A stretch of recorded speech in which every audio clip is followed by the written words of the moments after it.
32 FM 94.9. Just because you do not take an interest in politics doesn't mean politics won't take an interest in you. The funds spent were properly spent because we got them from intervention funds. You only you waka come. There is God. I don't know which party my wife belongs to, but she belongs to my kitchen and my living room and the other room. Stay in tune with politics on 32 FM 94.9. Safa sapheli sizwe simnyama iwasafa isizwe saba yavula moya ayimpoka Good morning, welcome to the Podium on 32 FM 94.9. My name is OLORUNTOBA YUSUF. Thank you for joining us on the show this morning. Now, 2 days ago, a state funeral was held for late former U.S. President Jimmy Carter, who died some weeks ago at the age of 100 years. Of course, he lived longer than any president in history of the United States while celebrating his 100th birthday in October last year. The Democrat served as president between 1977 and 1981, a period beset by economic and diplomatic crisis. Carter's presidency is remembered for different reasons for different people. For some, he's remembered for his struggles in dealing with acute economic problems and several foreign policy challenges, including the Iran hostage crisis, which ended with the death of 8 Americans at the time. There was also a notable foreign policy triumph for Jimmy Carter in the Middle East when he helped broker an accord between Egypt and Israel, which was signed at Camp David in the U.S. in 1978. But that seemed a distant memory 2 years later when voters overwhelmingly chose Republican President Ronald Reagan, who had portrayed Jimmy Carter as a weak leader who could not deal with the inflation and interest rate at near record high at the time. So Jimmy Carter lost the 1980 election by landslide, winning only 6 U.S. states plus Washington, D.C. Till today, those on the right still deride Jimmy Carter years after. But as decades passed, his humanitarian effort and simple lifestyle began to shape a new legacy for many Americans. Carter is also remembered here in Africa for different reasons by different people, because during his presidency was when different countries like Angola and the likes were, fighting for their independence. And Nigeria was also played a key role in the liberation of those countries. It was also during the tenure of the military president at the time, Olusegun Obasanjo. Let's listen to an interview Olusegun Obasanjo granted some days ago where he tried to analyze Jimmy Carter and what present-day leaders can learn from the late U.S. president. Take a listen. The power lies in people knowing it's there and you not using it. To use a hammer to kill an ant. And that is what you see in President Carter. He was humble with power, and he knew how to use power. Bringing Israel and Egypt together was one great achievement, legacy. And when you read the book that Jimmy Carter wrote on the Palestinian-Israeli problem, he understood the problem. He understood the genesis, and he prescribed what I would call equitable solution. And that is one thing any leader should do. You don't jump into a problem without understanding it, without knowing it, and without, look, as the Yoruba says, there are many ways by which you can kill a chicken. But what is the best way? And that is the one good lesson you can learn, we should learn from President Carter and his legacy. Well, former President Olusegun Obasanjo, they're talking about the legacy of the 39th President of the United States, Jimmy Carter, who died at the age of 100 and was honored with a state funeral 2 days ago. Let me quickly welcome our panelists this morning, Professor Emi, Professor of Political Science in the University of Ibadan. Prof, good morning, sir. Good to have you. Yeah, good morning. It's a beautiful Saturday morning. Good morning, Barrister, and good morning, our listeners. Yeah, morning, Barrister Yomi Ogunlola as well. Morning. Yes, good morning, Toba. My noble prof, good morning, and I say a wonderful morning to Nigerians this Hamatan morning. Yeah. Okay, let me start with you, Barrister. I mean, as I said, former President Jimmy Carter was laid to rest 2 days ago. Looking back, you heard from the former President Olusegun Obasanjo, who had, the privilege of meeting him. At the time, he was military head of state. It was also a key period in African history and Nigerian history as well. At the time, our countries were fighting for their independence, Rhodesia, Angola, and the likes. What do you make of some of the analysis of former president about Jimmy Carter, and what can be learned, from that former president by the present day leaders? Remember our conversation some weeks ago about the 20th century leaders, comparing them to present day leaders as well. Barrister.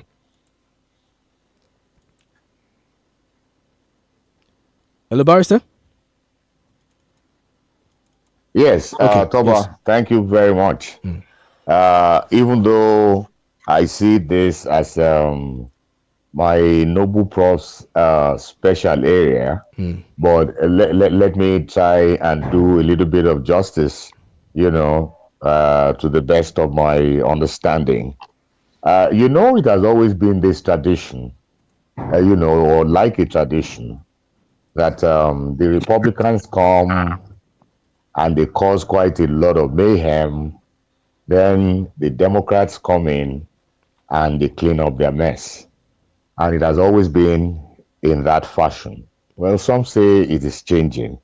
What I find really fascinating about Jimmy Carter is the kind of selfless life he lived as a leader.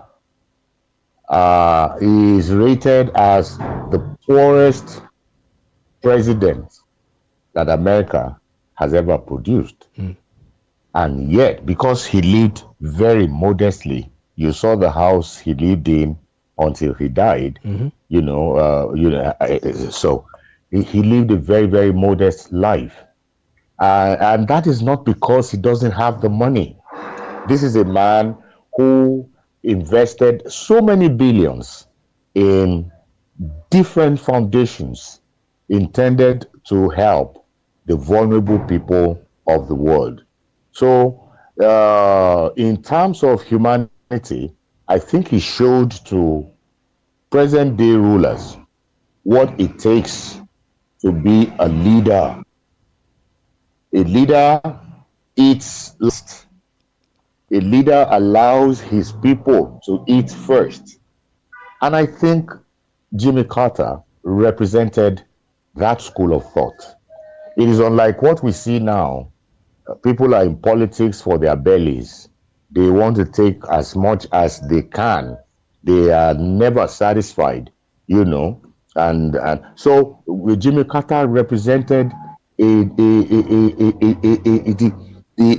very conservative in terms of leadership, unlike what we have today. It's a special area for Prof. So let's go to Prof. Let us learn from him. Yes, Prof. I mean, what do you make of how he handled those crises at the time? The Iranian hostage crisis, the Israeli-Palestinian crisis, which led to the agreement with Egypt, and also, despite the fact that he handled those crises well, as some people would say, he lost the election. And some say, well, what matters as a leader is how your policies affect people. No matter the good intentions you have, if there is inflation, cost of living crisis, you are most likely going to lose your re-election bid. That's what happened to him with Ronald Reagan beating him by landslide, actually, when he ran for a second term in office. Prof. Yeah, I think Jimmy Carter is a kind of paradox. He started as a governor of Georgia and then eventually went to the president. But during those heydays of his political career, and one thing people don't talk about often, he says it's the spiritual dimension of his life. He became born again. And that's why you see when it came to issues concerning peace and all of those things, he was very strong. But in terms of domestic policy, the kind of political sagacity that you expect him to display was not there, probably also because of his choice of orientation, both in terms of religion and in terms of ideology and personal living. And modest people don't thrive in politics. Politics is grandiose, and I think that's part of his problem. So Carter was generally considered a very weak president domestically. And you also know, if you follow the writings of Nietzsche, they think that the Christian faith it promotes the morality of the weak. And so it's not unsurprising that Carter is viewed in that manner. But the strength of Carter only became very clear in the post-presidency era, in his charity activities, in his intervention through the Carter Center, in elections, in health across the world. Like every human being, Carter made choices and he stood by those choices. And some of those choices are not necessarily popular choices. And as we said, if you are not able to deal with the cost of living crisis, either because you don't take firm decisions or your policies did not generate the kind of outcomes that people expect, naturally you lose elections. You also see that in elections in Ghana and then in Mauritius. So Prof. Just a quick one before we go on a break. You mentioned something about him being perceived as a weak leader, and to succeed in politics, you have to have. Doesn't mean you have to have some kind of. You have to be dynamic. You have to have some kind of. How do you say it now? You have to be dangerous in some way for you to be able to navigate politics properly. So is that what you're saying? That if you do not have that grandiose sort of, you cannot succeed. Yeah, I mean, if you're a dark horse, you might just be lucky. So you have to be dangerous a little bit.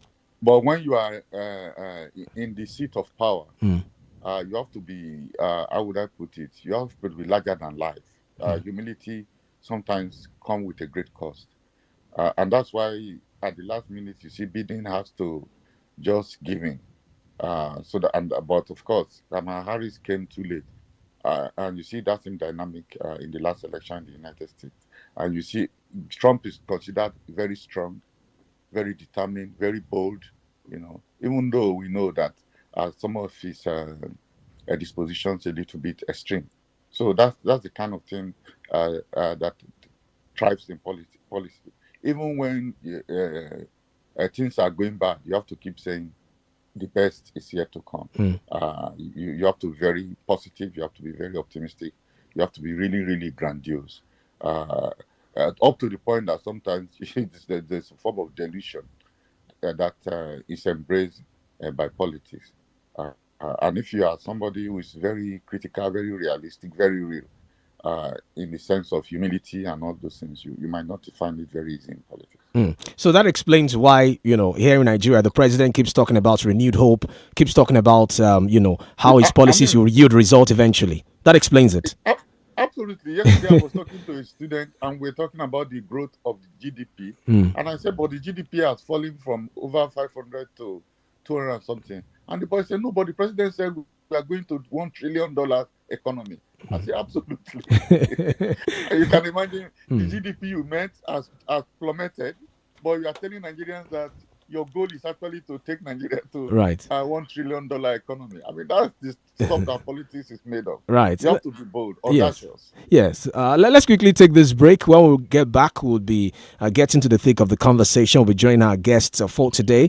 She's a former spokesperson of the Obidati Presidential Campaign Organization, Anaka Zore, to talk about the recent back and forth between Felix Morka and the Labour Party. We'll also be looking at other issues of national interest as well. All of that and more after this break. Do stay with us.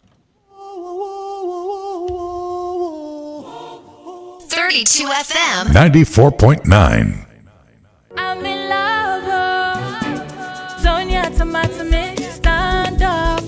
Is it to open? Is it to squeeze? Is it to scoop? And is it to stir? Dishes come alive with so much taste. Sonia tomato mix, of course. Sonia tomato mix, yes sir. Sonia tomato mix, stand up pouch. Sonia tomato mix in a new stand-up pouch. So much in love. Ẹ̀yin fans mi. It's okay.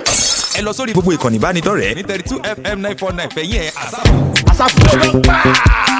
It's okay. Oríta bá ṣọ̀run Ìbàdàn, ìlera lọ́rọ̀ cooperative investment and credit society limited alájẹsẹ́kù tó ń ṣe ìrànlọ́wọ́ fún gbogbo ènìyàn nípa ìlera wa ló ń sọ wípé ìlera lọ́rọ̀ o. Bẹ́ẹ̀ni o, tó bá ń ṣọwọ́ kan ìbàjọ́ tó ń ṣọwọ́ kan àárẹ̀ tá a wá nílò owó láti fi tọ́jú ara ẹni. Ọ̀pọ̀ yẹn tá ẹ̀sán ṣe tó ń padà já sí tọ́lọ́jọ́. Tọ́ra ìrùwò tọ́jú àìsàn ni iléeṣẹ́ Yemax Aba. Àjọṣepọ̀ pẹ̀lú Oríta bá ṣọ̀run Ìbàdàn ìlera lọ́rọ̀ cooperative investment and credit society limited. Tó gbàṣẹ́ gbòǹtẹ̀ ìjọba lóní tá a bá lówó lálájẹsẹ́kù cooperative yìí. Àgbẹ́kẹ̀lé ni o. A fẹ́ sanwó ilé ìwé ọmọ. Tàbá ní bùkátà tó súyọ láìrò tẹ́lẹ̀.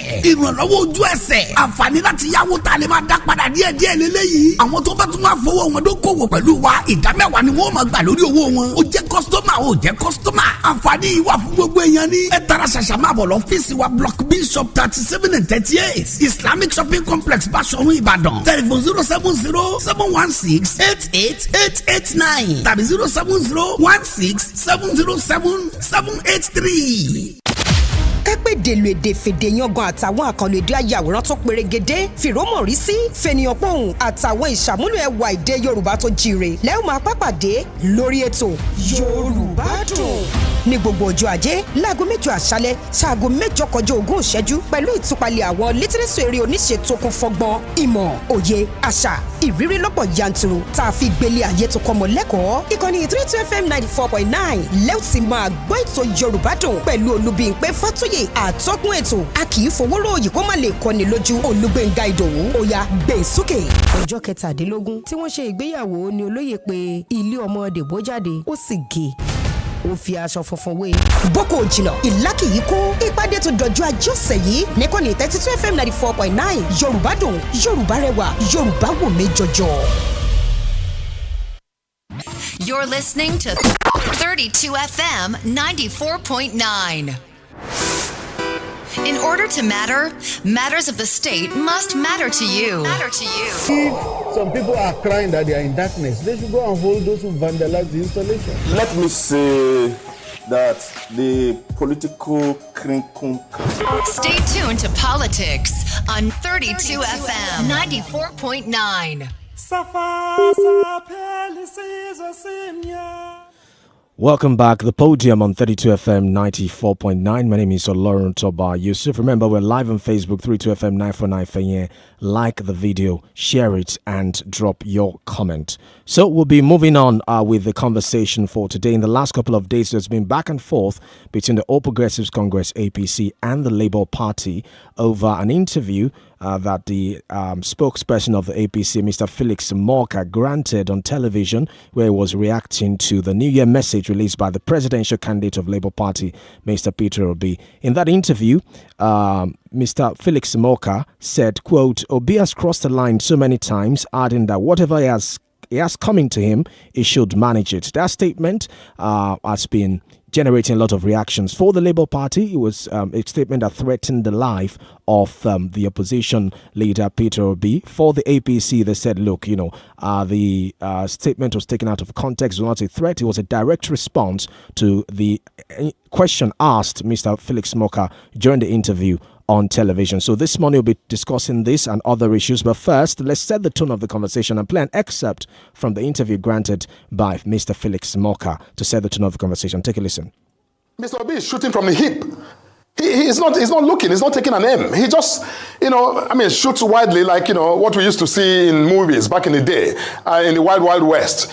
He is not being rational. He's absolutely irrational in his thinking and in his public commentary for a man who was governor for 8 years, who left nothing to remember in Anambra State by way of a legacy or transformation. But all of a sudden, he served as governor 8 years. He didn't have the wisdom or the smarts to change Anambra State, to make Anambra the beacon, that example of, governance in the country. But then, he runs for president, in 2023. And then now, he didn't win. He's sulking. Rather than actually get a perspective and, figure out what he did to lose so he can do better in the future. He would think that he can bring down the government by simply, being maliciously deceptive.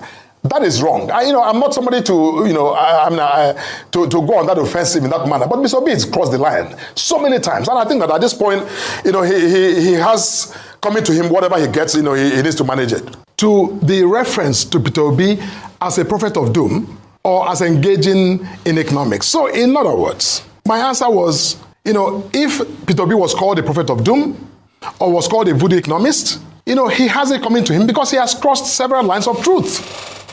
End of story.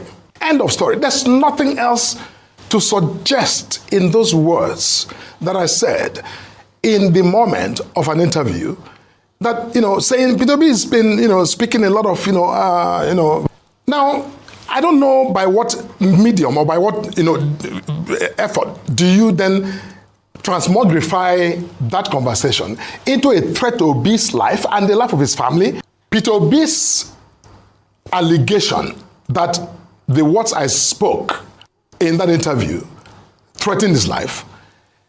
Now, immediately, as I speak, I have documented no less than 400 threats, about over 200 of which are death threats.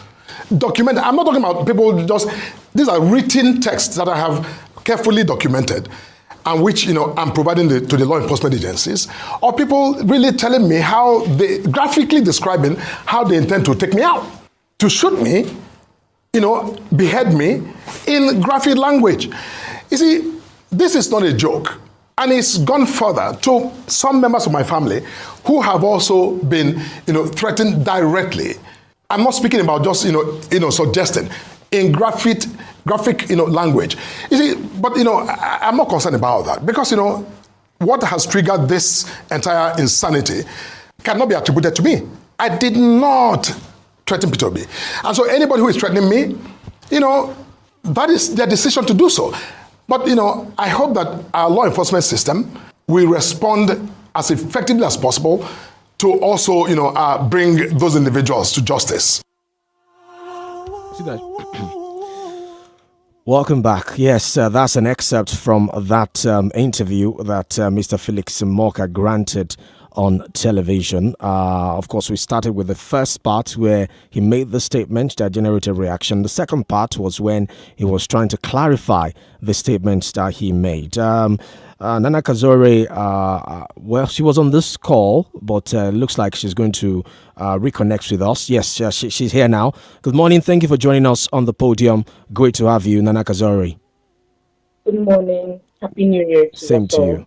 Thank you so much. I trust I meet you well. Yeah, certainly. Thank you for joining us. It's a panel discussion. Thank you for having me. Yes, we have two panelists joining us on this conversation. They will also be asking you questions and making comment as the conversation progresses. First, we have Professor Remi Ayede.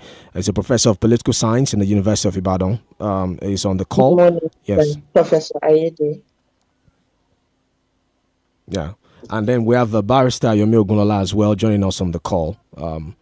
So they'll be giving their comments and asking you questions as the conversation progresses. So let's start with that interview and the issues that generated in the last couple of days. I played an excerpt where Mr. Morka says he didn't threaten Mr. Peter Obi's life. He says, in fact, he's the one being threatened now by some, according to him, of Mr. Peter Obi's supporters who are sending him death threats and also threatening to kill his family. He says the allegation that he threatened Obi is malicious, is an attention-seeking tactics by the former candidate of Labour Party in the 2023 presidential election. What's your response to Mr. Felix Morka's statement?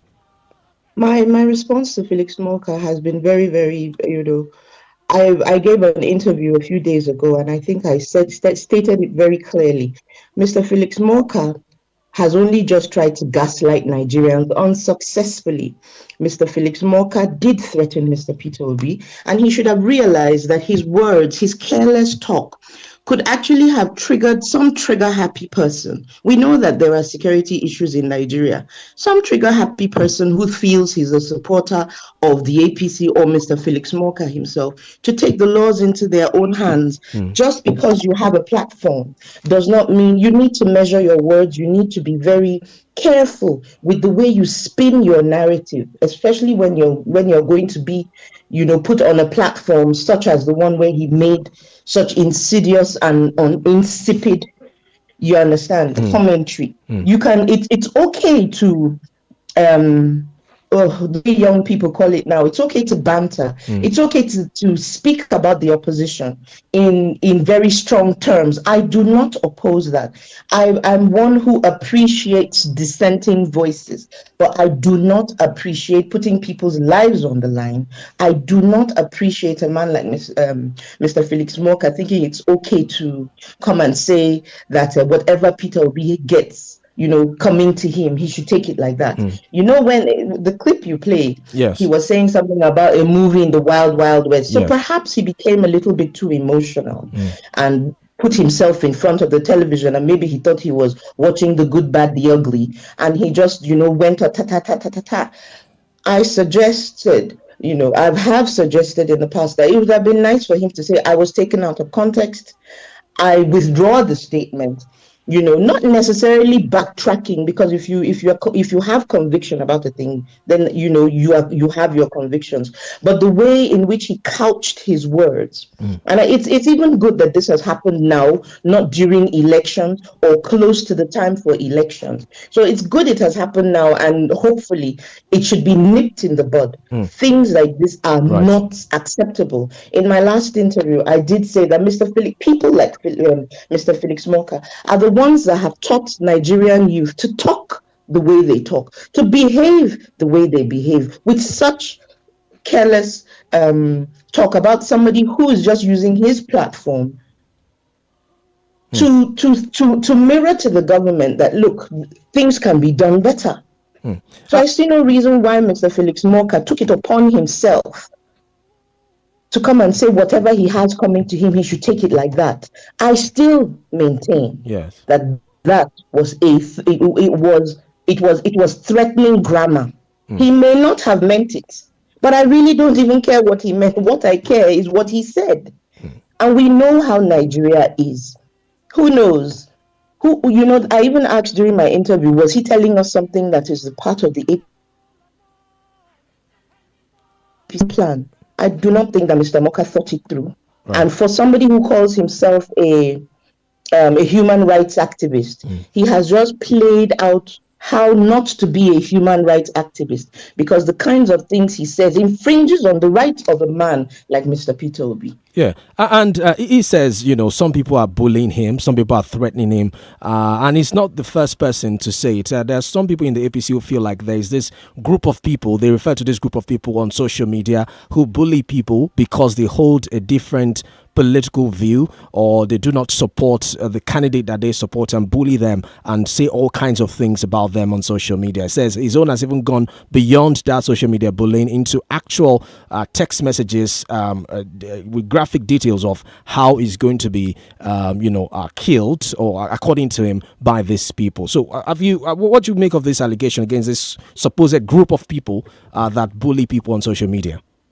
Well, Mr. Felix Morka himself, when he came to try to clear the air again, he has indeed been threatened. Well, I do know that it's always been a two-way traffic, unfortunately, because I have been bullied myself. I have been called all manner of names. I have been, do you understand? But I have always been somebody who sticks to the issues.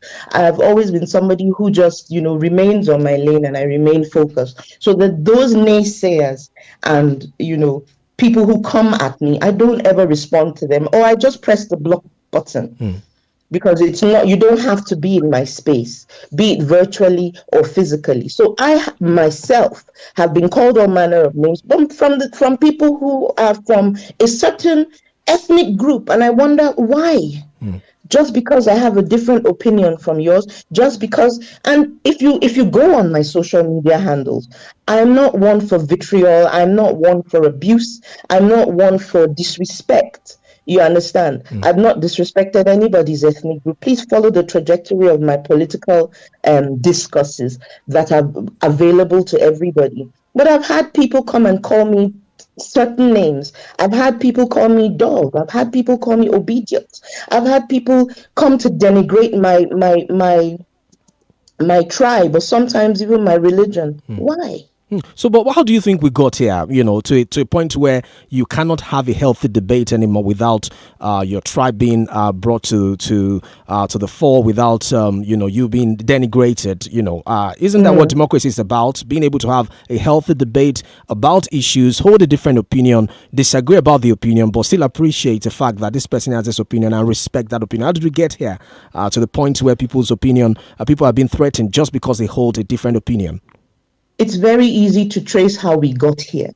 I say to people, I'm not particularly a young person, but I'm very young in politics. But even before I became more politically inclined and put myself front and center in politics, when you look at the trajectory of what is the APC and how they dealt with the PDP, that they're the ones that started this. The things they said about the PDP, the way they came for the person and the office and the party of the PDP, you understand, in politics, was it from 2014 upward? So they're the ones that gave birth to this type of vitriol, to this type of darkness, to this type of insults. It didn't happen before in Nigeria. I'm not saying that people were not passionate, because politics is a passionate venture. It's a very personal venture. But when you look at the history of the PDP and the arsenal that they put forth, just because they wanted this, snatch it, grab it, run with it, it's not served a la carte, they're the ones that perpetrated this thing. And I said it on Arise TV on my last interview. I said Mr. Felix Morka and his ilk are he's the sort of person that has ensured that the youth coming behind him are the way that they are. Because before the advent of the APC coming because they wanted to take power, these things were minimal. They were things that you could dismiss. Okay, let me. They are the ones that created the monster that has now become a Hydra monster, and now they're the ones crying wolf. Oh no, please. Let me bring in Prof now. Prof. Yes, thank you very much. Good morning, Prof. Yeah, I listened to Felix Morka's initial broadcast, and I was wondering why he chose those imageries, especially the notion of a red line, the image of shooting widely.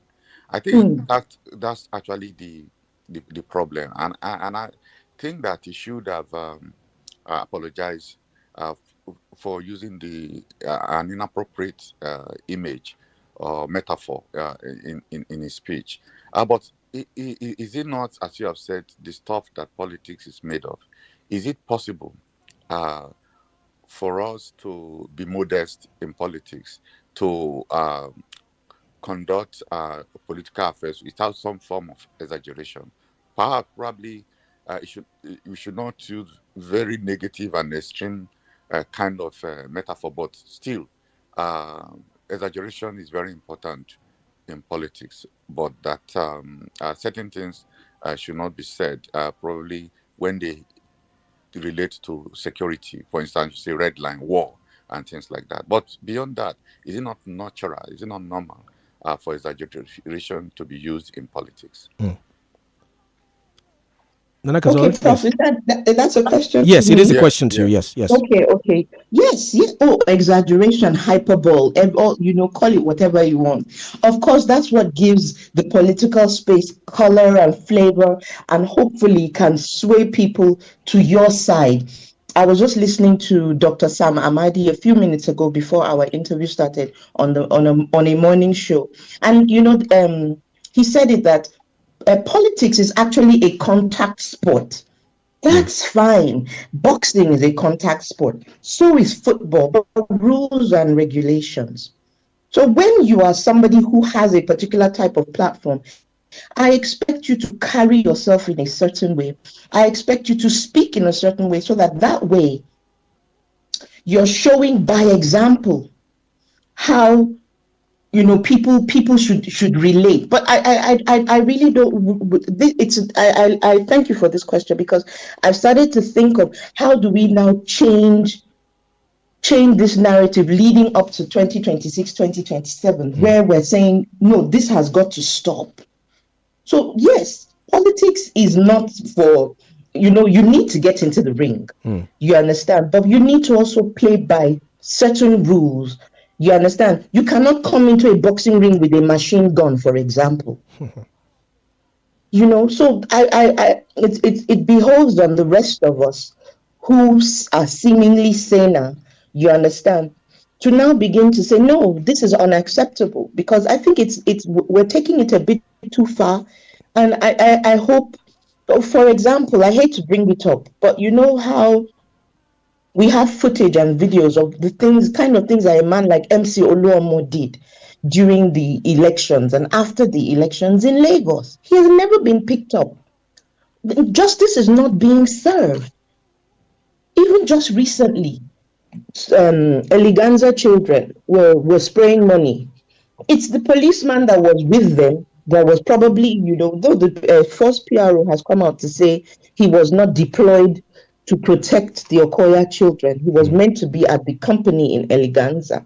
But what people are saying is, how come you have picked up the policeman, but you've not picked up the children of Okoya who were abusing the Naira? Is that what was done in the time of a man like that cross-dresser? I'm not holding grief for the cross-dresser, but he was incarcerated for about 6 months because he was spraying money, XYZ. Yet, Okoya's children have not been picked up to question them, or either to say to them, do you know that this is wrong? This has been, it's part of the Nigerian law now, maybe even in the constitution, I'm not sure. There's a barrister here who can teach me, that this is wrong, but instead it's the policeman. So you feel there is selective Nobody's justice? Saying don't pick up the policeman, but what we're saying is plus the children that were spraying the money. Right. Okay. Okay. Yes, sorry. Let's go to Barrister. Let's go to Barrister now. Barrister? Yes. Thank you very much. I have always said this: ant-infested logs to their houses cannot be heard to complain of visitation by lizards.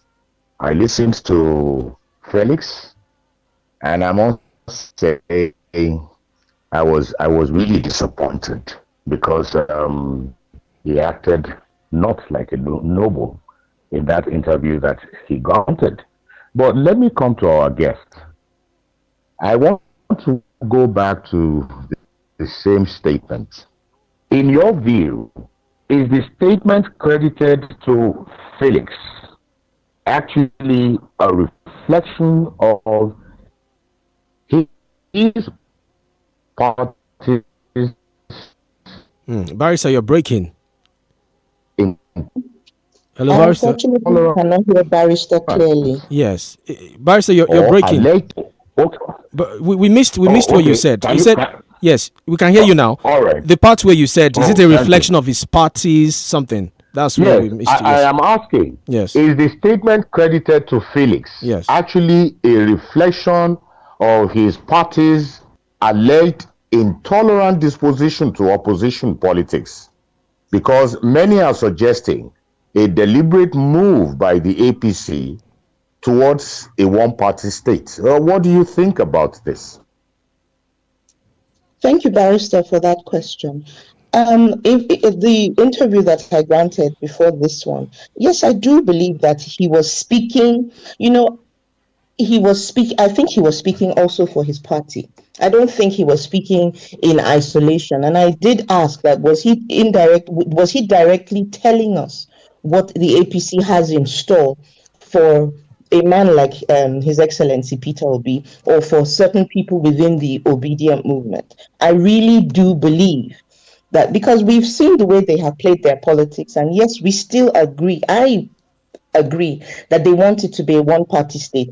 APC wants to turn Nigeria into an autocratic government, into a dictatorship. It's quite unfortunate for the APC to be leading Nigeria in the way that she's leading Nigeria. I do also know that a man, like Mr. Peter Obi, I've said it before, they did not see him coming, or the floodgates that would be opened in terms of support from very young Nigerians. Nobody saw him coming. He was thoroughly underestimated. And now when you look at Mr. Peter Obi, you would now see that even Reno Omokri, who does not like him in the least, recently put out a message saying that Mr. Peter Obi is actually the face of opposition. So whether or not, for example, Kwankwaso wants to win, His Excellency Kwankwaso wants to win, or Wazir Adamawa, that's Atiku, wants to win elections, opposition parties now, whether SDP, PDP, NNPP, anybody who is right thinking will know that Mr. Peter Obi is a major stakeholder that can lead them to that win. So you can see that the APC is very upset. They're triggered, because I don't see how a man and his movement come using their own resources, going out into the field, giving money to schools, giving money to hospitals, doing a lot of charity work to alleviate the situation and the poverty. They say he's a voodoo prophet, a prophet of doom. We live the doom of Nigeria. We're saying to you, Mr. Peter Obi, through us, people forget that Mr. Peter Obi, we say he was running for presidency through us. So when he is representing at a hospital, in a school, donating money, building boreholes, and trying to alleviate the poverty that people are going through. This is a country, remember, that is living, over 100 million people living in poverty, 150 million living in multi-dimensional poverty. And one person is trying to, and then he comes back and gives you feedback.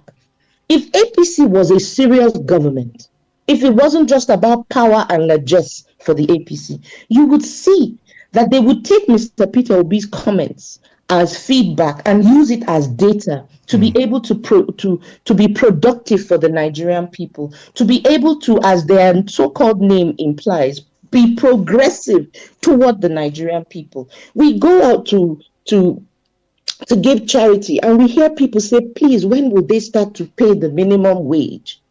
Help us amplify this.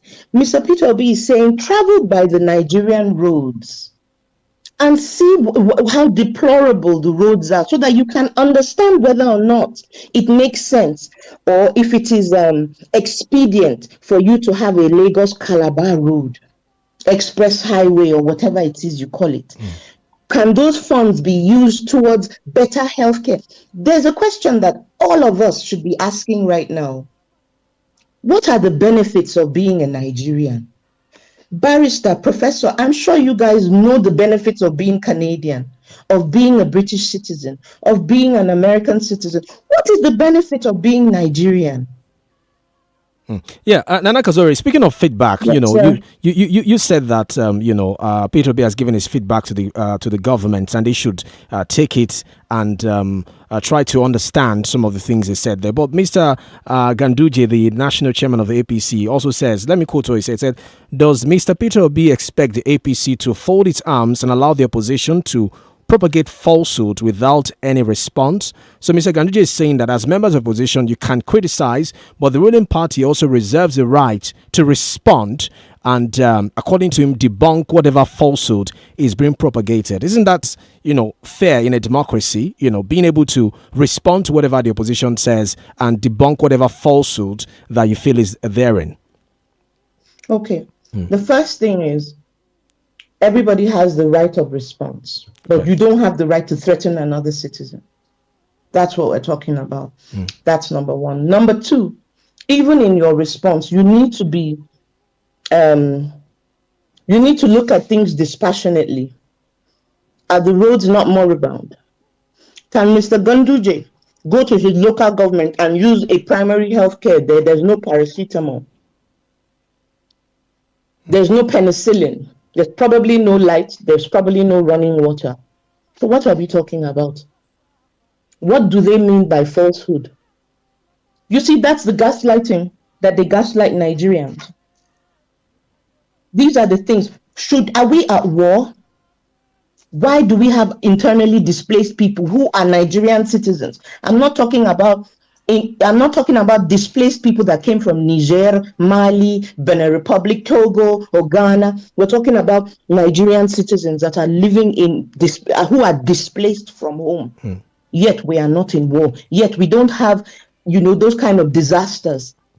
Yes, we do have natural disasters, but not at the magnitude, for example, that's happening in California, in Los Angeles, to be precise. So this is the gaslighting that we're talking about. And somebody like, oh Lord. Hello? Somebody like the APC chairman. Yes. That we have video footage of chucking dollars into his pocket. Shouldn't he be in jail? These are the issues. He's not the one. He doesn't have the credential to speak about falsehoods and falsities based on what we have seen over the years. At what point in time will they respect Nigerians enough to stop treating us as if we are animals from the animal farm?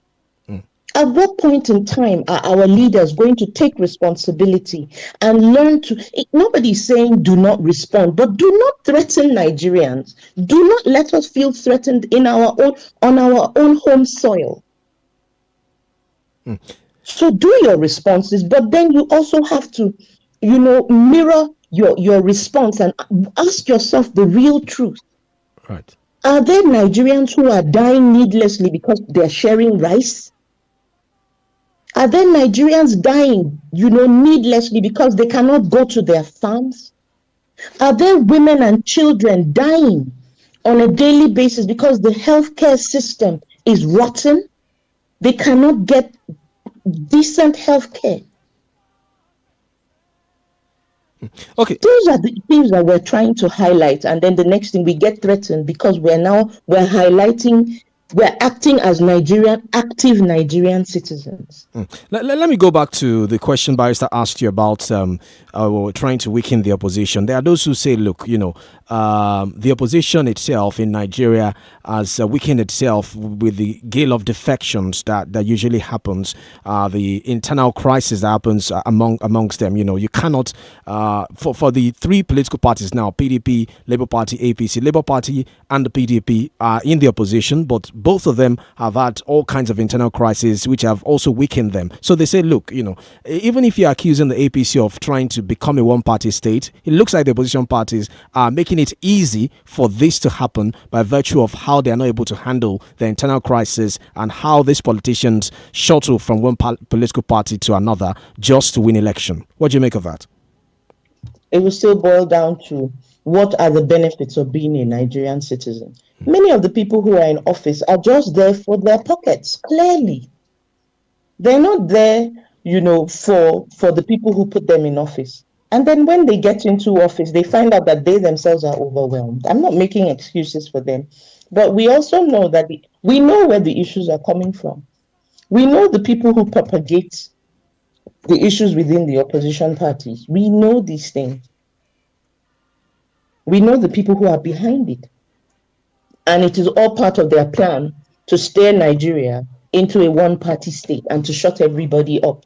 And if you don't keep quiet, then you are threatened. Does it not also show that, these parties are going through practically the same thing because, there's really no much difference, between them in terms of the ideology that set them up in the first place. So they are just used as a vehicle to get into political offices by these politicians. Well, you see, that's the thing. The issue with Nigeria, it has actually been the politicians. We don't have active citizenry. We don't have politicians who care for the people. What they care about is the nomenclature. What they care about is, people bowing down to them, where they make themselves mini kings in their fiefdoms. So it's it's a very, very unfortunate situation where we find ourselves in Nigeria. But I'm really hopeful that these young people who are now question asking Nigerians, these young people who some of them are reading engineering and in their downtime they're trying to study the Nigerian constitution, young people who are beginning to study the Electoral Act and wonder, does this really favor? Do you understand? I'm very hopeful that when they are now ready to step up and come into office, it will be a whole different ball game. Yeah. I asked the question. Yes, I asked the question about opposition before, because we've seen what happened in African countries in recent times. The elections were held there. In Ghana, for instance, the opposition won. In Botswana, the opposition defeated a party that had been in power for decades. In Mauritius, in Senegal as well. And people say in Nigeria it's hard for that to happen because there is no cohesion among the opposition parties. That you see them moving from one party to another. In fact, some people make reference to how the PDP, according to them, was weakened by the exit of Peter Obi in the build-up to the 2023 election. They say if he had not left the PDP and the numbers were added together, if 𝐶𝐿 had not left and the numbers were added together, maybe the APC would not have won that re-election in the first place. So they say the opposition in Nigeria has weakened itself as a result of gale of defection that hits these political parties in the build-up to election. So,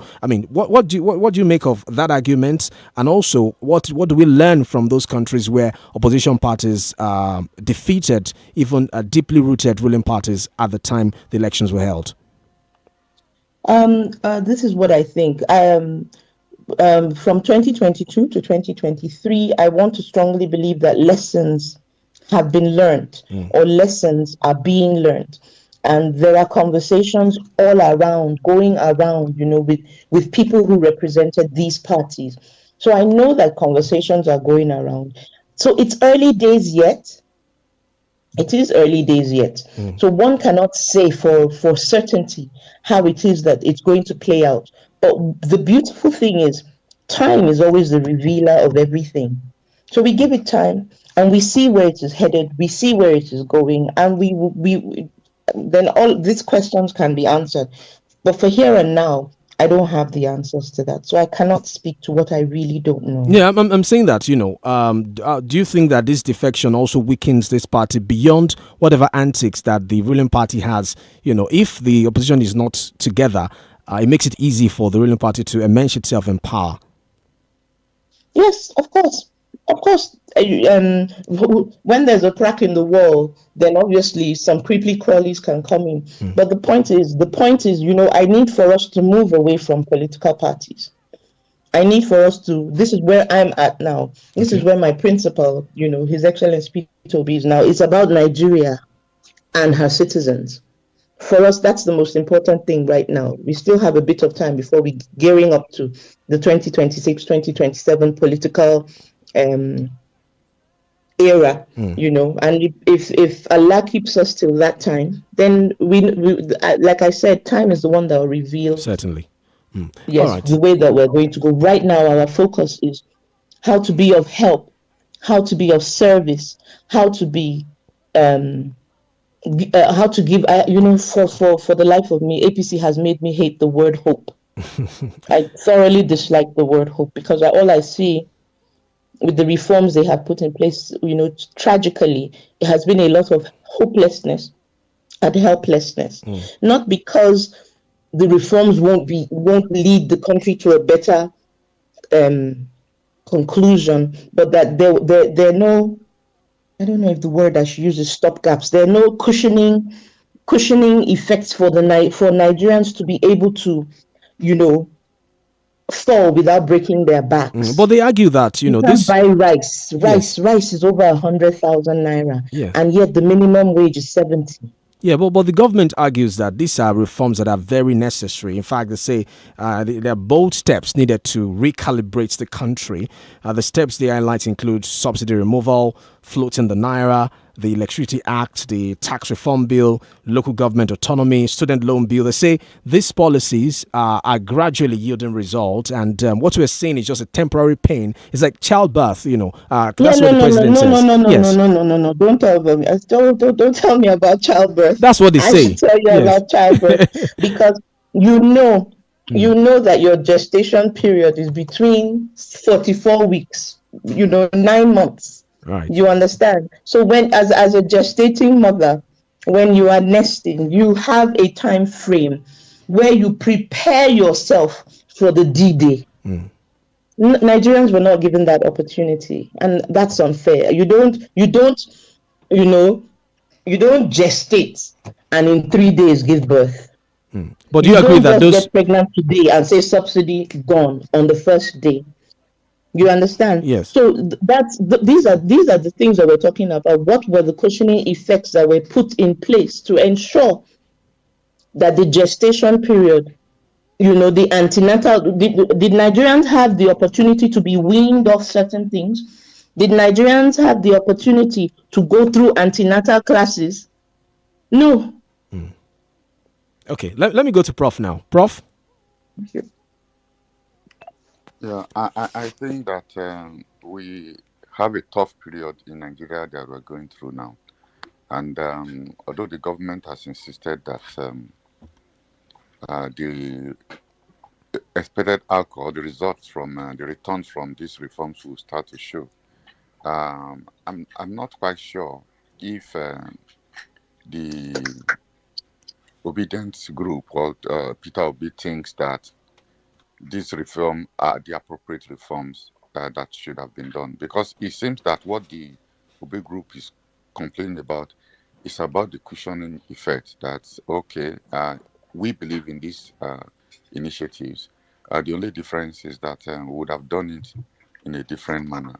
Is it really the case that there's no alternative to this, and that the only alternative that the Peter Obi group is offering is a much more gradual, or probably a much more integrated cushioning effect to the reforms? Because I think that there should be a different approach, a different alternative to these reforms. Is the Peter Obi groups telling us that they agree with the president that there's no alternative, but what they are offering us is just probably a matter of different approach, using incorporating more palliatives or cushioning, as you have said before. Is that the position of the Obi group? Yes, invariably, because it would be good, even if there are no cushioning effects, for example, for us to know what the deliverables are.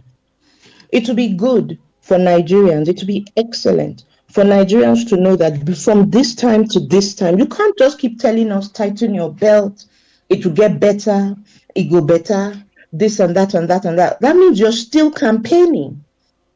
It would be good for Nigerians to know. That's why when we use the gestation period as, sometimes you might even, whatever it is, they might even be able to reach a sensible conclusion even before the time that we were given, and then Nigerians would applaud them. But everything that they say to us is just ambiguous. It will get better, but it's not getting better. Instead, it seems as if, energy prices are so high. Yes, we've seen a little bit of reduction in fuel prices, but was it really wise to float the naira and remove subsidy at the same time? That's what you hear economists talking about.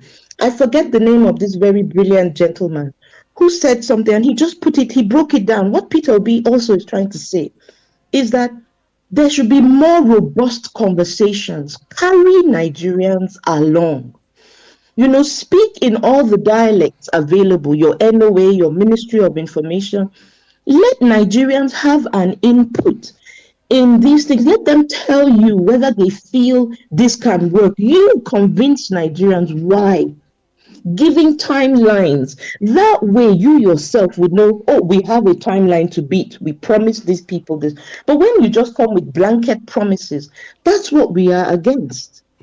The economist I was talking about said, when you go to Eastern Europe, Russia has the largest population and the largest economy. Southern America, Brazil, largest economy, largest population. It goes hand in hand. But when you come to Africa, Nigeria, largest economy, largest population, and our economy is in shambles. How do you come and sit in office and you say you want to implement the Orasanya report? And the next thing is, Orasanya report says that you must reduce the cost of governance. That's one of the premises for that Orasanya report. And instead, the cabinet has even been made wider and larger and bigger. And we don't see you reducing the cost of governance. We don't see the people that work in your cabinet reducing the cost of how they live. Yet you tell Nigerians to tighten their belt, it will get better, it will get better. You know, I for the life of me, I don't understand. And I said it before. I would rather see a government of national unity where you even bring opposition people to the table because you don't have all the answers clearly. Sit down, speak, ruminate on what it is the opposition brings forward. Whether you even like Mr. Moka himself, this same Mr. Felix Moka, in one of his interviews that he has done on the Arise TV Arise News, he actually said it, that the policies Mr. Peter Obi put in his manifesto, the president is trying very hard to implement them. So what is our problem? So if you're trying to implement something and you see that you don't understand why this person, but call the opposition to the table. They were the ones. I think they took a leaf from late President Umaru Yar'Adua, where he wanted a government of national unity. Instead, what I have seen them do is vilify the opposition. What I have seen them do is go and print one fabric that I think they launched on the 1st of October, national fabric, rather than work on national unity. That fabric, for example, was it printed in Nigeria? Right. I can go on and on. Let me go to Barrister. Barrister? Yes, thank you very much. I am really enjoying our guest this morning. And I want to go back to her earlier submission, which I completely agree with, that you do unto others as you wish done unto you. Recently, the former governor of Ekiti State, Fayemi, told the whole world that they knew the truth about the subsidy regime during the Jonathanian years, but regrettably that they only played politics, and I dare say to the detriment of Nigerians. And it takes me to the admonition of late Waziri Ibrahim that we play politics without bitterness. Now, my question to our guest, with the self-serving approach to politics in Nigeria, is it possible to play politics in this country without bitterness? Yes, sir, it is. I'm one of those hopefuls. Call me naive, but I believe that it is. If Nigerians know, that's why I asked the question, what are the benefits of being a Nigerian? If Nigerians can be reoriented, that's why I will still harp again. I will take us back to a government of national unity. If we begin to see our leaders uniting for the cause of Nigerians, I'm one person, I'll tell you, I wish the APC well. I don't wish the APC well because they are the APC. I wish them well because they are the ones that have snatched and grabbed power. They are there. I wish them well for the sake of Nigeria, for the sake of Nigerians. Yes, we can play politics without bitterness because we must teach ourselves that dissenting voices does not mean that we are enemies. Dissenting voices does not mean that we hate each other. It just means that on this green earth, that's why some people are tall, some people are short, some people are fat, some people are slim. But it doesn't stop them from being human beings first and foremost. So I don't think there's anything wrong in our politics for us to learn to be more humane. There was a video that went viral in Ghana during this recent past election, where they were not happy with some of the. I don't know what caused the issue, but if you see the way the civilians manhandled a soldier holding a weapon, he was holding a rifle, and there were two of them. Do you know that they did not aim their guns, their weapons at the citizens? I was very impressed. Can I say the same for Nigeria? So from even our security operatives, I know they are human beings too, but we need to retool our minds. And it starts with leadership. That's why I said Mr. Felix Morka. I feel he should be sacked. He has no place in leadership, or even just suspended, so that Nigerians will know that whether you meant it, whether or implied, these words are weighty, and there should be stringent consequences by his party to tell him, no, this is not what we stand for. That in itself will begin to retool the minds of Nigeria and reorient us. Our National Orientation Agency, they have a lot of work cut out for them. If Nigerians know what the benefits are of being a Nigerian, then they won't sell their votes.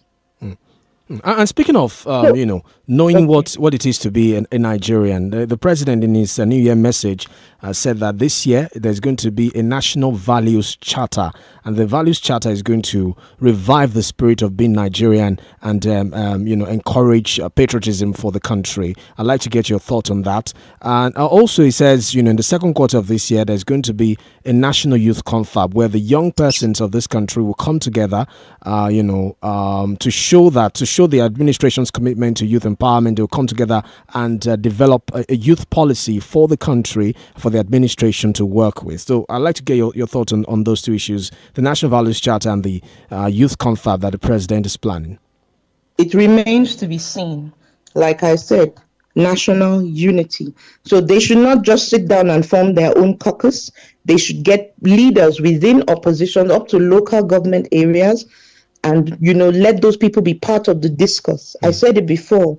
We need more robust communication, more robust integration of Nigerian citizens in initiatives like this. That's the only time I'll believe that it's not another money-making venture by government, so that they can appease one or two or three or 5 or 10 other people.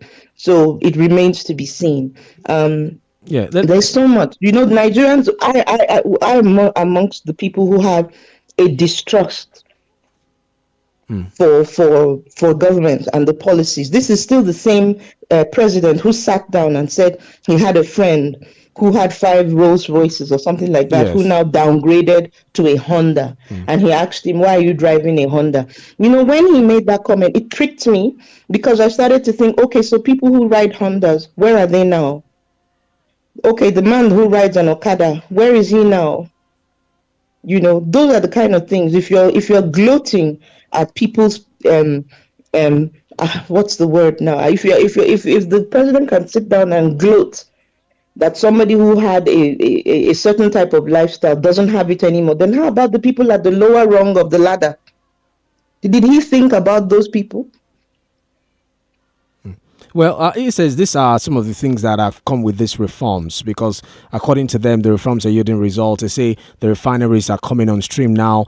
They say, states have more money. There's an increase in the FAC allocation given to governors. The Nigerians now should start holding their governors accountable and asking questions about how they're using the money. They say, well, there's going to be autonomy at the local government level, and disbursement of funds will go directly to the local government areas, and Nigerians should ask questions again about why primary healthcare centers are not working in local government areas, why the primary schools are in shambles and all of those. So I'd like to get your thoughts on that, about holding other leaders of subnationals accountable, because according to the presidency, they have more money now, and the fact that they say this subsidy removal has yielded results with how refineries are coming over, deregulation sort of, leading to the reduction in prices of fuel. It's sorry to interrupt you. It's not about just saying, local government will have autonomy, and everything. At the end of the day, we saw how the games were played by government. It was all APC people that got to win the seats, basically, majority of the seats in the country. So it's not about the rhetoric of just saying, the verbal rhetoric of just saying, oh, the subnationals. Yes, I agree that Nigerians should hold their governors responsible. We should begin to ask them more questions. But at the end of the day, what do they represent? And for example, that's why a man like Mr. Peter Obi would say, use Nigerian primary healthcare centers. Do you think if our governors were registered in local hospitals and their children were going, things will happen the way they happen? Let us begin to see even the leaders at the subnational levels also their children attending the same schools. Let us begin to see them make use of what is available to them within their local government areas, within their states. Then you will see that people will now understand what it means to be accountable to the Nigerian citizens, because there's no accountability. And it's because there are no stringent, I don't know if I want to use the word punishments, but there are no stringent accountability, because there's no accountability. So you just go and now you've people who never did anything in the first place now have access to more money that they probably never had before. You can actually see where a lot of governors actually resisted local government autonomy. The question you should ask is why? Why? Yeah, I don't know. Yeah, I understand. You talked about reorienting the people and also organizing maybe a government of national unity. But there's the issue of this distrust on the part of the citizens. To an extent that one of the spokespersons of the government said that Nigerians are so used to bad news that when something good happens, like the refinery, for example, they doubt the authenticity of that story. So how do you think such distrust or lack of trust in government can be addressed in the context of what you said about reorientation for Nigerians and the role to be played by the National Orientation Agency? That's the government's job. They're the ones that said that they could do it, so they should go ahead and do it. They should go ahead and do it, because when we speak and tell them this is how we suggest that you can do this, this is the feedback, instead we get threatened. It still boils down to the same things. Travel by road, see it for yourself. Call your colleagues in Ministry of Work or the minister and say, oh, from this place to this place, this community needs 15 kilometers of road. It has to be, I don't know if you ever read the book of Dr. Dolittle, where he had this animal that was called a push me, pull you, So it's almost, it has to work hand in glove, that the government themselves are seen as active citizens. That's the only way they can ensure that Nigerians begin to trust them. When the Port Harcourt refinery was, we were seeing it on television, that the Port Harcourt refinery had started working. The people from those communities were all over, they were up in arms that the number of trucks that we were told, I forget the details now, they said it wasn't true. Who are we to believe? The community, the people of that community, or the government? They were on television saying that it's not true. So, for example, if the government said they were 20 trucks or 50 trucks loaded from Port Harcourt refinery, we were told that it was just for the optics, that the trucks that were loaded from there were not more than 10 or so. I forget the details. But the bottom line is, government should be seen. You understand? Nigerians should be seen as, it's not just about being free or having freedom or speech. Nigerians should be seen as living well. Government should be able to tell us if they come out with their good news, quote unquote. We should be able to verify these things. If they tell us it is 10 vehicles that came out, let it be 10 vehicles that came out, as opposed to going to find out it was 1 or 2. Those are the issues. Right. So if Nigerians distrust the government should look inward and ask themselves, why do they distrust us so much? Let's go to Prof now. Prof? Yeah, I thank you very much. I've been following developments within the political parties. And one of the things that we want you to talk about is the issue of defection. I'm wondering if you will paint the APC the way you have just described it, why some members of the Labour Party in the National Assembly have moved from Labour Party to APC. It seems that this whole idea of calling for a government of national unity or asking the government to open up to the opposition will only lead to incorporation.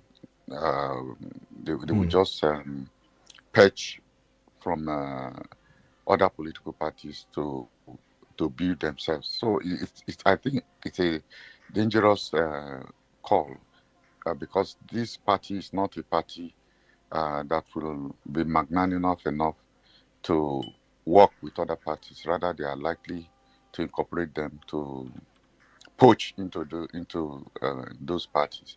So calling for those kind of government at this point, I think we only play into the hands of the APC. Or what does is that not what the defections are telling us, or what do you think?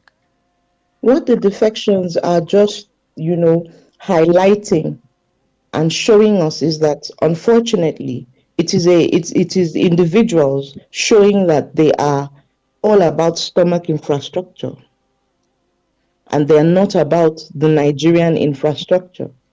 It's the what's that thing that we say in local parlance? Anywhere belle face mantra, which is very unfortunate. So it's not the parties now that are the problem. It's the individuals. And the same thing I would say, if Nigerians knew what it meant to be Nigerian, if there were benefits that came from being Nigerian, then we will not see people cross-carpeting, because that means you would have value for yourself as an individual and for the reason why you came into office.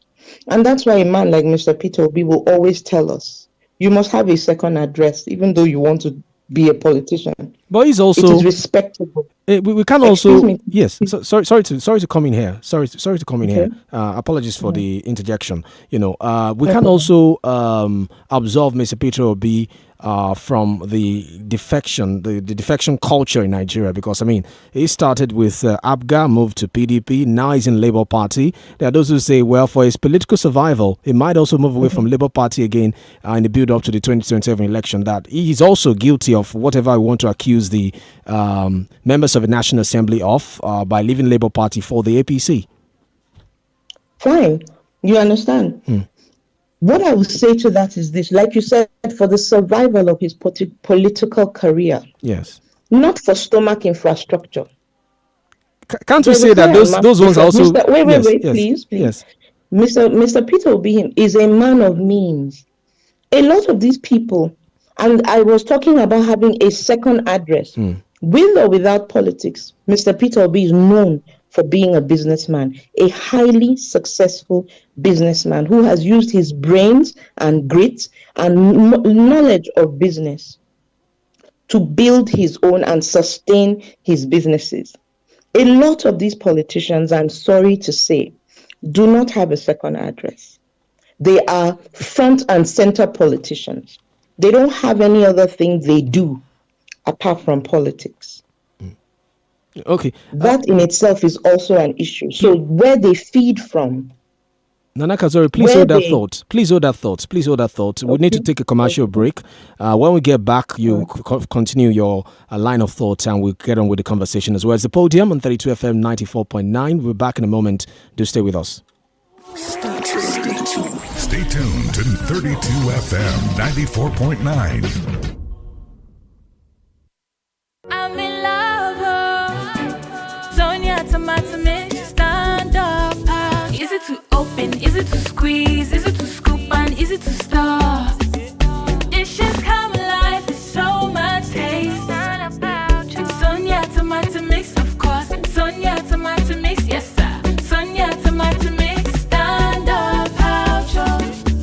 tomato mix in a new stand-up pouch. Ẹ̀yin fans mi. It's okay. Ẹ lọ sórí gbogbo ìkànnì ìbánidọ́rẹ̀ẹ́ ní 32FM 949 fẹ̀yìn ẹ̀ àsáàpù. It's okay.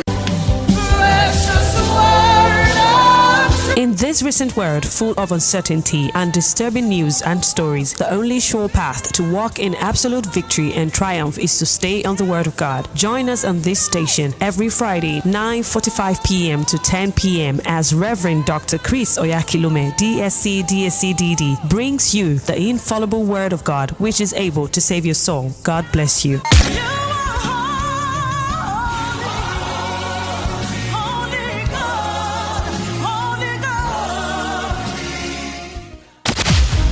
dèlò èdè fèdè yangan àtàwọn àkànlò èdè ayàwòrán tó perégedé fìrómọ̀rí sí fènìyàn pohùn àtàwọn ìṣàmúlò ẹwà èdè Yorùbá tó jíire lẹ́yìn máa pápádé lórí ètò Yorùbá Dùn ní gbogbo ọjọ́ ajé láago 7 àṣálẹ́ ṣaago 8 kọjá 20 ìṣẹ́jú pẹ̀lú ìtúpalẹ̀ àwọn lítírésì eré oníṣe tó kún fọ́gbọ́n ìmọ̀ òye àṣà ìrírí lọ́pọ̀ yanturu tá a fi gbélé ayé tó kọ́mọ lẹ́kọ̀ọ́ ìkànnì 32FM 94.9 lẹ́wọ̀n ti máa gbọ́ ètò Yorùbá Dùn pẹ̀lú Olúbímpé Fátóyè àtọ́kùn ètò a kì í fowó ròyìn kó má lè kọ́ni lójú Olúgbénga Ìdòwú ó gbé sókè. ọjọ́ 17 tí wọ́n ṣe ìgbéyàwó ni olóyè pé ilé ọmọ Dèbó jáde ó sì gé ó fi aṣọ funfun wé. boko jìnnà ìlà kì í kó ìpàdé tó dọ̀jú ajé ọ̀sẹ̀ yìí nìkànnì 32FM 94.9 Yorùbá Dùn Yorùbá rẹwà Yorùbá wò mí jọjọ. You're listening to 32FM 94.9. Safasa pelisizo simnyama. Welcome back. The Podium on 32FM 94.9. Remember, we're live on Facebook, 32FM 949. Our guest this morning is Nana Kazore, the former spokesperson of the Obidati presidential campaign organization, the build up to the 2023 election. We've been talking about the back and forth between the APC and Labour Party in recent days over the interview granted by Mr. Felix Moka. I've also been discussing the various issues as he concerns the state of the nation. So, Nana Kazore, welcome back from that break. Thank you for staying with us. So you were talking about having a second address and the Gale of Defections in the National Assembly before that break. Please go ahead. Hello? No? Oh, sorry, I forgot I muted. Yes, welcome back. So I'd like you to continue your line of thoughts before we went on that break. Okay, yes. Yes. Sorry, I didn't realize I had left my phone on mute. Yes. So this is how I see it. A lot of these politicians, majority of them, not all, tend to cross carpet for their own selfish reasons and to remain relevant. If you have a second address, you have a proper job that you're doing, like how we have Professor here with us, we have Barrister, we have your good self as a reporter. Even though you're a politician, you should still be able to keep your initial job so that it's not just from politics that you are earning. That way, you will still find that Nigerians in politics are more responsible people. But a lot of the people in politics, that's all they do. So it has become very, unfortunately, transactional. And then the parties themselves do not, for whatever reason, do not say there are no penalties. There are. It's written there in black and white. I'm sure Barrister can affirm. But nothing is ever done because, like I said, many things are done on a transactional level. And that's why I admire the obedient movement, because they are fiery, they are strong, they're growing in numbers. We are growing in numbers. And they're not transactional. They're not about to sell their votes to you. Because the mantra, what we're teaching ourselves, those of us that have been privy to be put in certain positions within the group, we're beginning to let them know, do not sell your vote for 5K or 2K. It's not worth it. If this Nigeria is good, it has to be good for all of us. So when you see all these defections, it's because there are no penalties. Nobody ever says to them, okay, then vacate that seat. Because that's what the law says. if I'm sitting down right now as a member of the legislature, with whichever party now, and I choose to defect, I am meant to leave the seat. I'm meant to vacate the seat. But there's a lot of disrespect for the rule of law. There's a lot of disrespect for the Nigerian constitution. And unfortunately, whose fault is that? The people in leadership. And that's just what we have at our disposal. Yeah, and it is quite shameful, unfortunately. Yeah, and some of those who defect, they use national.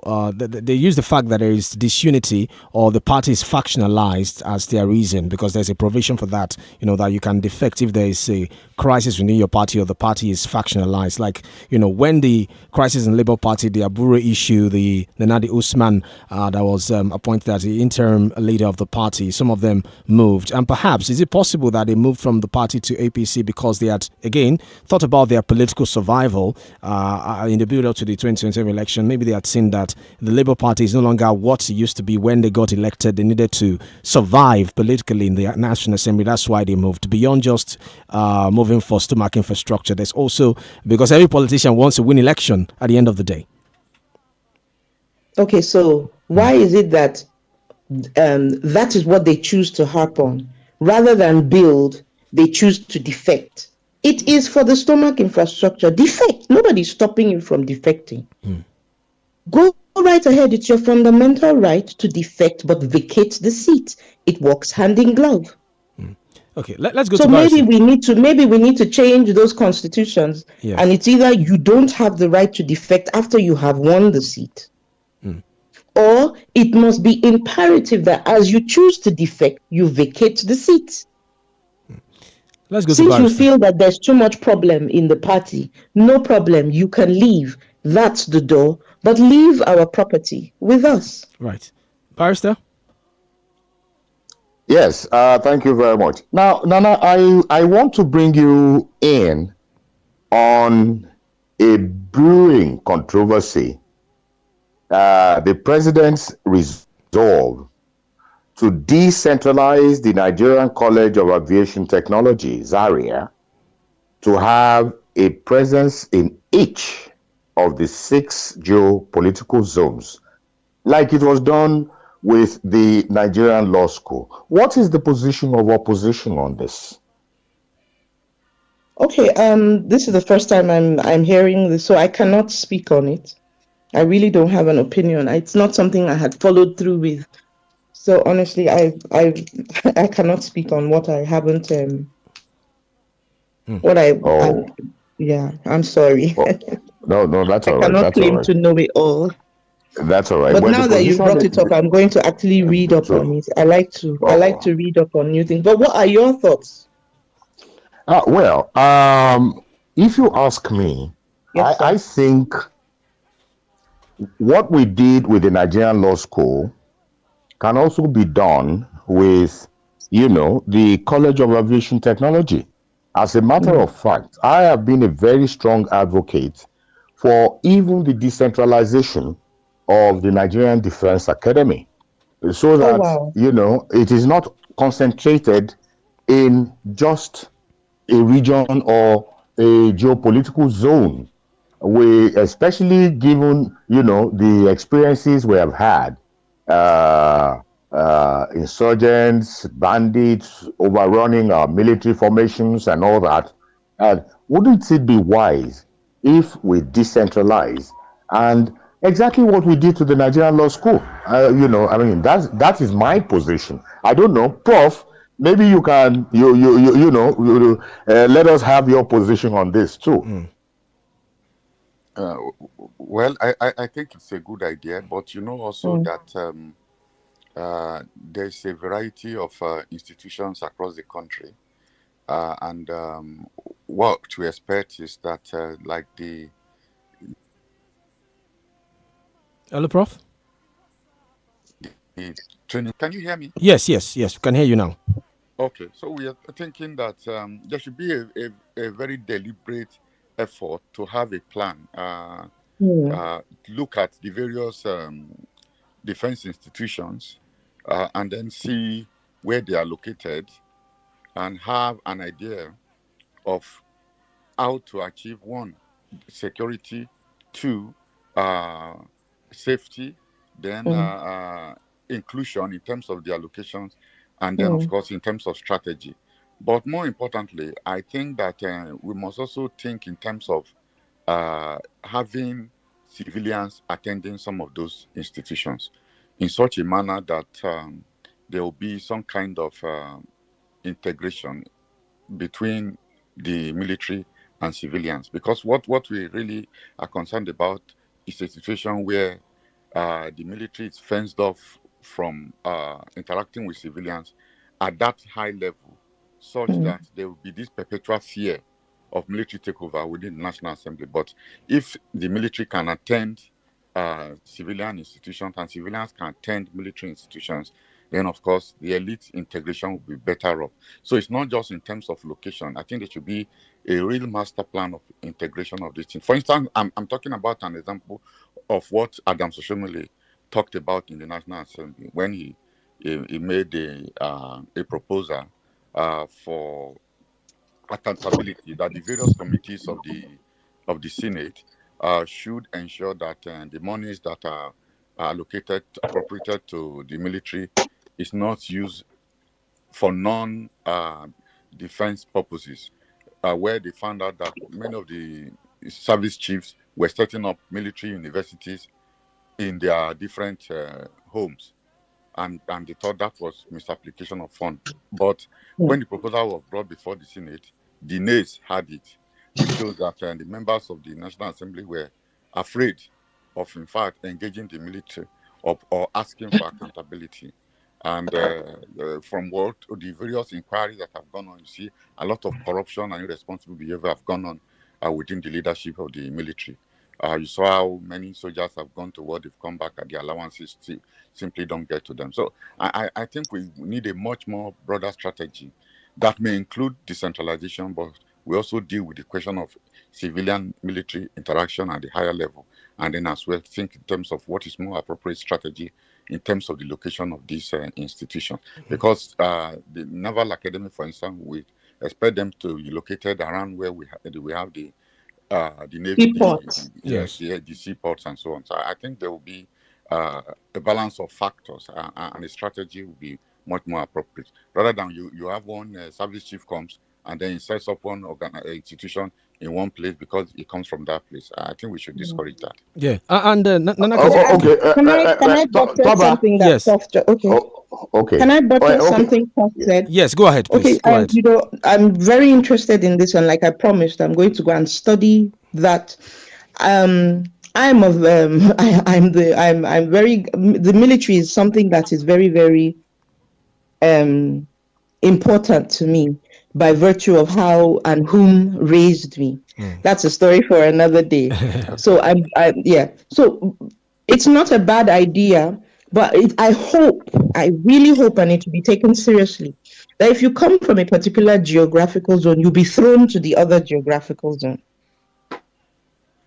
So if, for example, you're from the Northwest, be rest assured that you're not going to, the School of Aviation in the Northwest is going to take you, you understand, you're going to either go to Southeast or the South or, Southwest. Oh, okay. Understand? Yeah. And if you're from the Southwest, you'll be taken to the Northeast. The way it's done, the way it was done for unity schools in those days, yes, and the way it's meant to be done with the NYSC. So that way, like Prof was suggesting, integration can happen. That means, because if I'm from the Northwest and then I'm now in school within the Northwest, then I would always think my father's house is the biggest house in the whole of Nigeria. But except I go to Prof's village. Prof, where are you from, please? Probably it's from Edo State. Yeah. Okay, so if I have the privilege of going to Edo State, let's assume Prof is from Agbede or from Okwela, then I now get to have a brother. Sir? From Igara. Prof, and I mean Igara land. Then I now get to know more about Prof and his people within the South, hopefully. It has a way of broadening your mind, and it's because I'm of military extract that I find myself being detribalized because we didn't grow up with fences. We didn't grow up with. I just woke up one day and found out Nigeria was tribalistic, and there was religious intolerance, and I was like, why? Growing up, these things didn't exist for me. So I'm hopeful that we can have a Nigeria where it shouldn't matter where you are from or which part of the ethnic divide, because even when we go abroad, once you see another Nigerian, you're just so happy, and the next thing you're looking for the next Nigerian restaurant, irrespective of your tribe, race, or creed, or religion. And you just want to go, and get a feel of your country once more. So if we can be that way outside the country, off the shores of Nigeria, it would be good if they decide to decentralize, certain institutions, but also, like Prof said, they should be deliberate to make sure that you take people from one geographical location to another geographical location so that there's a better I think it's a better way of integrating as well. Okay, Barrister, I believe you wanted to say something. Yes, I didn't want to lose my opportunity or to ask Nana, another question. Yeah, go ahead, please. Go ahead. And Nana, you have been quite impressive. You have been an ambassador for your gender. And it is on that I want to ask you, what is Nigeria complying with the universally acceptable standard of women participation in politics in terms of ratio? Do you think we are meeting the target? Are more women in politics?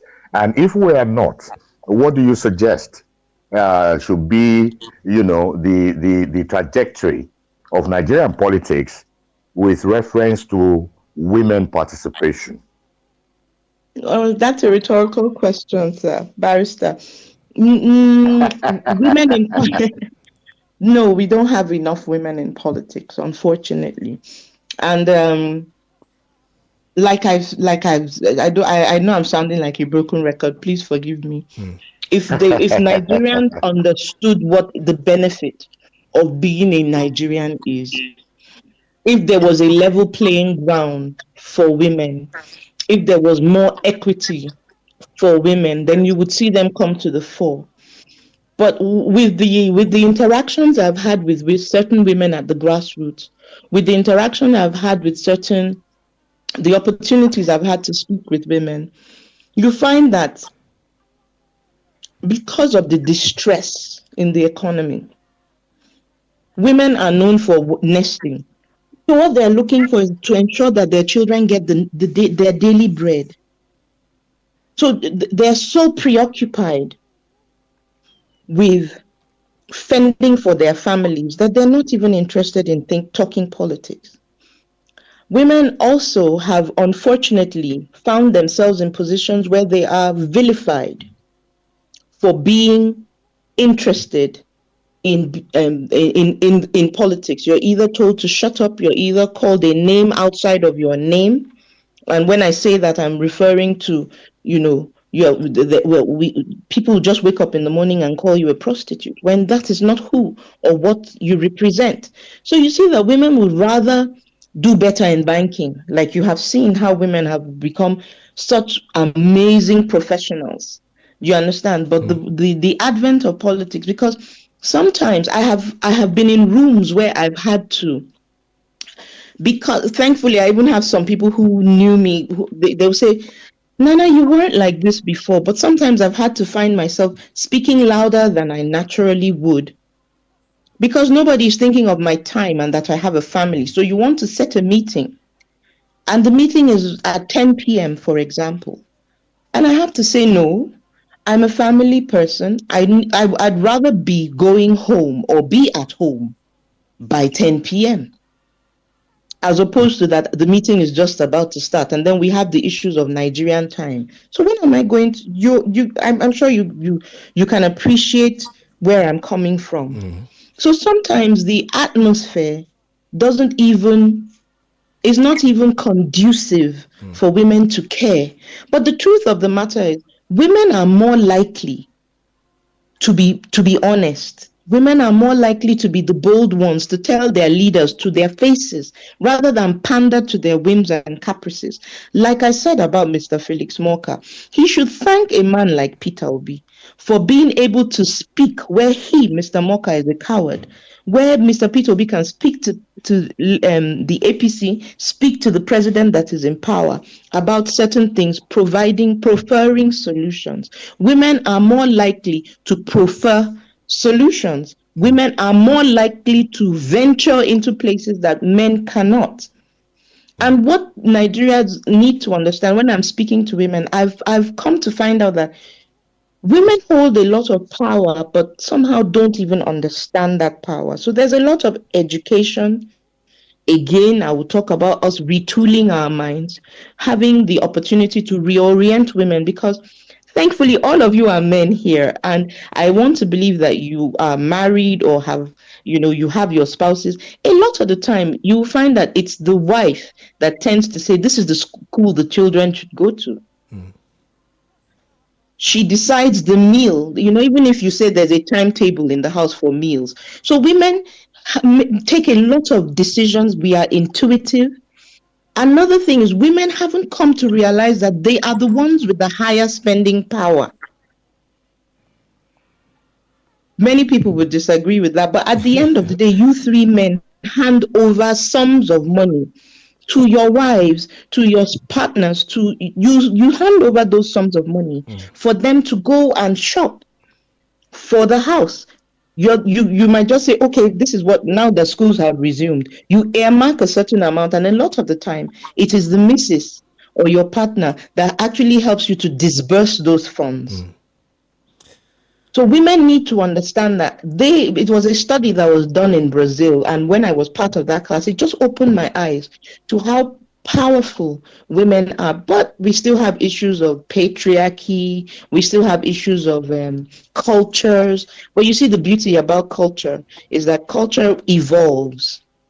So I'm hopeful that if we have a better Nigeria, where there's a better playing field, women won't be so preoccupied, and they can actually sit, have a breather, and also be decision makers in their own capacity. Right. I'm not somebody who thinks it's equality, but I do believe in equity. So if there are positions, if there are 10 slots for children to go to school, I do believe that the girl child deserves to also have the opportunity to be able to sit in a classroom and study as well. Right. And yeah. So, but I think women have chosen to be more, bankers, journalists. Women are doing fantastic in speaking engagements in other fields, but they tend to just move away from. Also, because politics is seen as dangerous. Be careful, let them not kill you. There's that fear that you can just they can do away with you. But like I asked on the TV, I was like, when Nigerians understand that we are in the majority, do they have enough bullets to kill all of us? Or do they have enough gas canisters, tear gas canisters to gas us?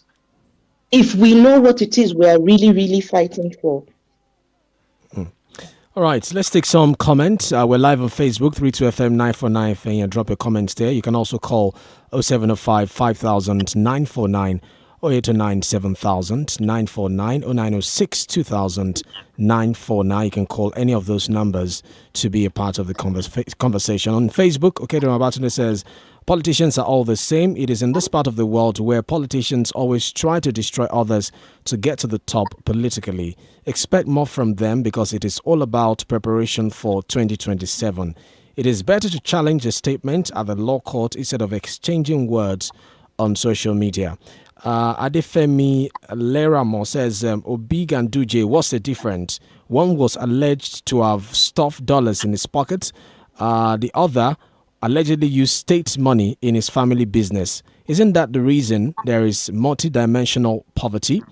Kedemabati sent another one. He says, the current administration, is there anything good they've done since they came into power? So, Nana Kazori, I'd like to get your thought, because you said earlier that you are, a key figure in the obedient movement. I want to get your thoughts on how you react to there's a perception, especially from those in the ruling party, that the way the obedience movement play their position looks like they don't see anything good in the country. In fact, let me read a statement by an opposition figure, a chieftain of the PDP, 𝐂𝐈𝐒. He says, opposition should not be about being the harbinger of anger, frustration, and never seeing anything good in the country. He says the opposition must engage constructively and give room for debate and argument without resorting to ridiculing or piling misery on the country. Was referring to the obedient movement. It says it's not, it doesn't like the style of how they bully or criticize people in that movement. So what do you make of that perception about your movement? I already said it earlier. I said I wish the APC well, but I wish the APC well for the sake of Nigerians. There is no part of the world where you say you want to have politics and there is no opposition. It's not my job to tell the government that they're doing well. I have no apologies for that. Because if ever I'm in office, my children sometimes say to me, Mama, which literally means try in this particular thing, because they've grown up to a certain level where they themselves are becoming adults. Yeah, please hold that thought. They have their own opinion. Let's take this call. Please hold that thought. Please hold that thought. Let's take this call. Hello. Thank you. Yeah. Good morning. Good morning. And good morning, the panelists. On a special note, I thank you, Mr. Anna, for your very intelligent analysis, very balanced analysis. This is Pop Chu calling from Lagos. Okay. Good morning, sir. Yeah. First, I want to welcome Felix Moka into the league of Reno Mokere and Joe Ibokwe and very few others. Okay. Mr. P2B, not that I'm an obedient, Mr. P2B still remains a very perfect gentleman with core values in our today's Nigeria. Attacking Mr. P2B on little oppositions on the way things are moving, I believe is attacking to the majority of intellectual Nigerians. Okay. When you hear go and verify in our today policy, everybody knows it's attributed to Mr. P2B. For Felix Moka, with all his full chest, to say that P2B left nothing to show in Anambra State after 8 years in governance, I believe that is not ordinary. I want to tell Mr. Felix Moka to go down to Anambra State. I know it's from Delta State. Let him cross over and go to Anambra State. Let the word of people in Anambra State tell Felix Obi what stands to be the difference in a clear note. And to tell Felix that the name Mr. P2B in Anambra State is already written in letters of gold. Go and verify. Right. Thank you, sir. How come a right-thinking Nigerian who calls Mr. P2B prophet of doom? Right. It is heartbreaking. But notwithstanding, as it stands now, majority of discouraged Nigerians now only hoping for solace from somebody like P2B and very few other politicians for good governance. Thank you. Thank you, sir. We are a situation we find ourselves now. Infinite borrowing. Yeah, thank you, sir. Ends up in frivolities. Thank you, sir. In the face of collapsed economy, security, power, and petroleum sector. Thank you, sir. Thank you, sir. Thank you. Okay, so Nana Kazori, sorry, before that call came in, you were responding to my question about, the perception about the movement, and you're saying that, okay, another call now. Hello. Hello, good morning. Good morning. Good morning. Good morning. I'm Jide. I'm calling from Calabar. Good morning. The panel is Prof. Barisa. Now, I'm the guest. The obedience movement, when I listen to them, I laugh. Isn't it that they seem to be existing only on the social media and among themselves and all that? People in the villages and towns does not know you guys. So I don't know what you are doing to them. It's just like you're entertaining yourself on social media and all that.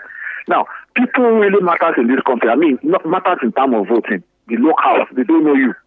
So throughout Nigeria. So I don't know what your exhibitions you do on social media and all that. So please, maybe the madam will explain. So thank you. Okay. So, Nana Kazori, would you like to respond and add it to your response regarding the perception about the movement earlier?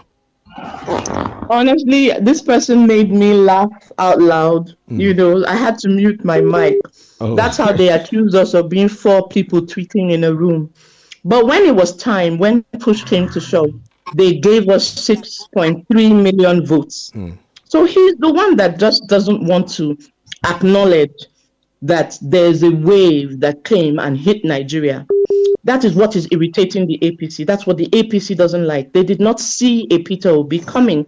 They did not see a movement like the obedient movement coming. And that's what irks them and irritates them. And I cannot help him there. He cannot say people in the grassroots don't know us. That's untrue.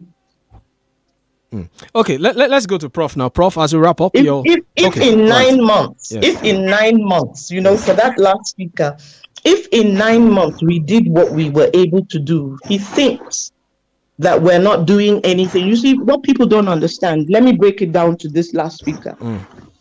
Somebody came up, I forget the person's name. He looked at all the contributions Mr. Peter Obi has done in the last about 1 year, and it came to about 680 something million naira.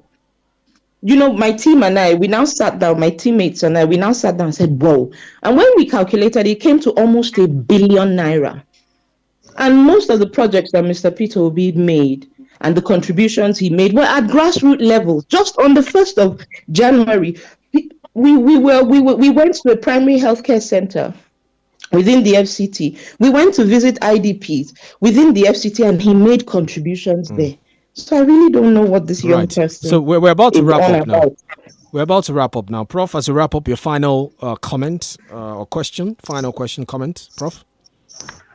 Yeah, I think it's been a very interesting conversation. My last question will be, what's the future of both the obedient movement and the Labour Party with regards to the presidential race in Nigeria? Nana Kazori? Yes, I'm here. Quickly respond to that question very quickly as we wrap up. I'm optimistic. We have our inner wranglings, but it's work in progress. We are all work in progress. The obedient movement is growing strong in leaps and bounds. But like I will always say, what we have sat down to discuss is right now, it's not about politicking. It's not time for campaigns. So what we are doing is, with our own personal resources, and with Mr. Peter will be at the helm of affairs, with bringing out the bulk of his personal resources, to be somebody who is ready to help in alleviating the poverty or alleviating the situations that Nigerians find themselves. That is what should be applauded. Right now, Mr. Peter Obi will tell you, for him, it's not about party, it's not about political position, it's about the here and the now that Nigerians are living in. The doom that APC says we keep prophesying, the doom that Nigerians are living in, the squalor, is what we are working towards, making sure that the little we can do, here it is. And whether they like to admit it or not, we are actually supporting the government for the sake of Nigerians. Right. Okay, Barrister? Which is our fundamental human right. We're not doing anything against the citizenry or the constitution of Nigeria. Right. Barrister, as a wrap up, final comment, question as a wrap up, very quickly. Yes. Nana Kazore, I must say that having you on the show today has been a very great pleasure. And we love to do something for our guests. Now, this is the laughter station. So before you go, we like to make you laugh as a therapy for the times. Thank you. So let me make you laugh. Peter Obi once told Nigerians he took advice from a madman on an issue. Has he buckled, or is he still so disposed? All right. I'm going to ask him that question and I'll get back to you, sir. Thank you so much. Thank you so much. That did make me laugh. Yes. Thank you. But you see, that's the beauty of life. Yes. That a mad person can give somebody information and you take the nuggets from it. I wish the APC would take nuggets from people's suggestions. Right. Thank you so much, Nana Kazore, for joining us. It's been a very interesting interesting conversation here on the podium. Thank you, Prof. Thank you, Barrister, for being here as well. Thank you, listener, for your comment and your call. We'll be back again next Saturday. Special thanks to my producer, 𝐷𝐿agbo Famous Cole. My name is OLORUNTOBA YUSUF. Bye for now. Thank you. You're listening Bye-bye. to 32 FM 94.9. Dear partners, we want to express our heartfelt gratitude for your trust and partnership in 2024 and always. With a bold smile, we say